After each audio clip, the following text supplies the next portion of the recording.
ส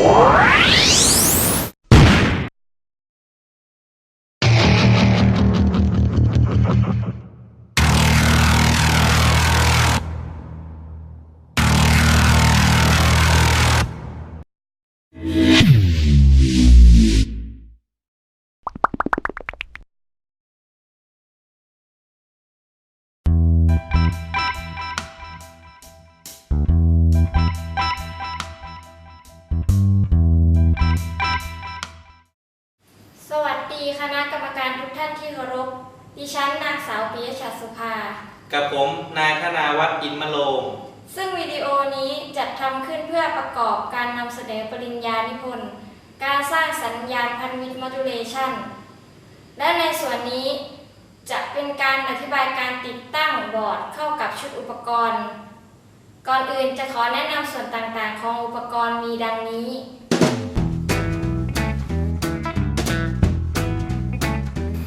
มอเตอร์ใช้สำหรับการดึงวัตถุขึ้นลงและจะถูกควบคุมด้วยสัญญาณพันธุ์วิทย์โมดูเลชัน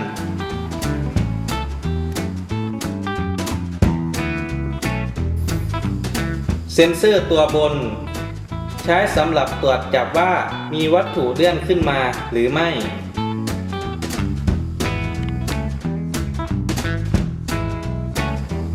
เซ็นเซอร์ตัวล่างใช้สำหรับตรวจจับว่ามีวัตถุเลื่อนลงมาหรือไม่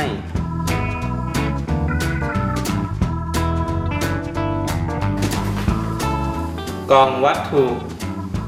เป็นกล่องที่ใช้สำหรับเลื่อนขึ้นเลื่อนลง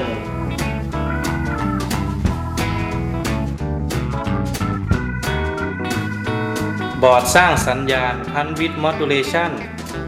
ที่ใช้สร้างสัญญาณพันธุ์วิทย์โมดูเลชันและนำสัญญาณไปไดมอเตอร์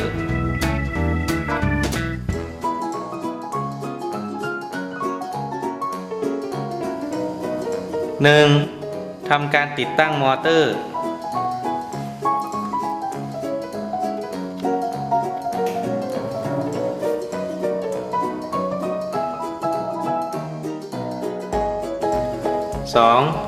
ทำการติดตั้งเซ็นเซอร์ตัวล่าง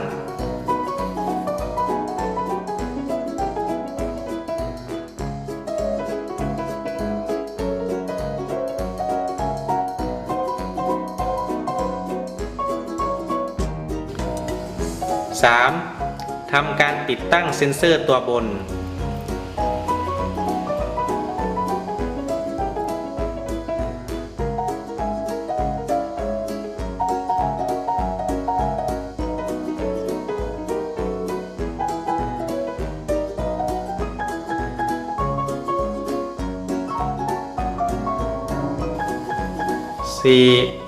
ติดตั้งแหล่งจ่ายไฟ 5 โวลต์ และ 12 โวลต์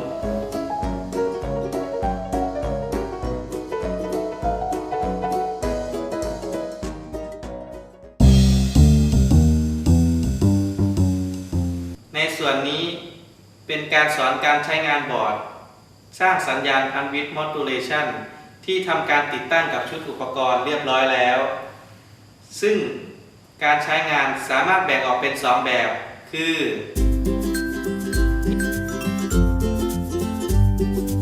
แบบที่ 1 แบบเขียนโปรแกรมควบคุมจะเริ่มต้นทำงานโดยการกดสวิตช์สตาร์ทจากนั้น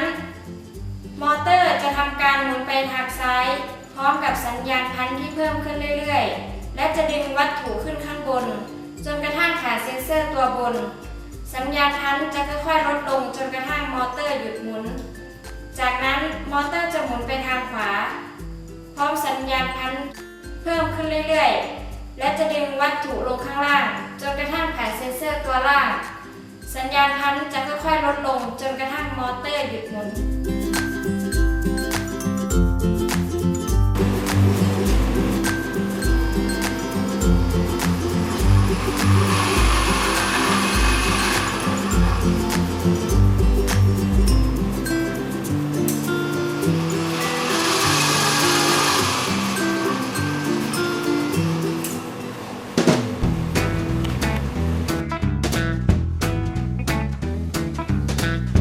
แบบที่ 2 แบบปรับแรงดันอินพุต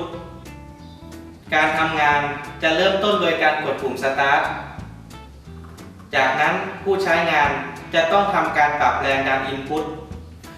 ถ้าหมุนไปทางซ้ายสัญญาณพันธุ์จะค่อยๆเพิ่มขึ้นมอเตอร์จะค่อยๆหมุนเร็วถ้าปรับไปทางขวาสัญญาณพันธุ์จะค่อยๆลดลงและมอเตอร์จะค่อยๆหมุนช้าส่วนการทำงานของมอเตอร์เริ่มต้นจะหมุนไปทางซ้ายพร้อมกับดึงวัตถุขึ้นข้างบนส่วนความเร็วของมอเตอร์จะขึ้นอยู่กับสัญญาณจนกระทั่งวัตถุผ่านเซ็นเซอร์ตัวบนมอเตอร์จะหมุนไปทางขวาทันทีพร้อมกับดึงวัตถุลงข้างล่างส่วนความเร็วจะขึ้นอยู่กับสัญญาณจนกระทั่งวัตถุวิ่งผ่านเซ็นเซอร์ตัวล่างมอเตอร์จะหยุดหมุนทันที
ดินแดนดอกคูณเสียงแคนแห่งแดนอีสานกำเนิดยาวนานเทคนิคไทยเยอรมันประสิทธิ์ประสาทวิชาช่างสารพันหนุ่มสาวเหล่านั้นเติบโตสร้างบ้านสร้างเมืองราชมงคลขอนแก่นคือชื่อของเราคนหนุ่มคนสาวผูกใจเมื่อเขาเล่า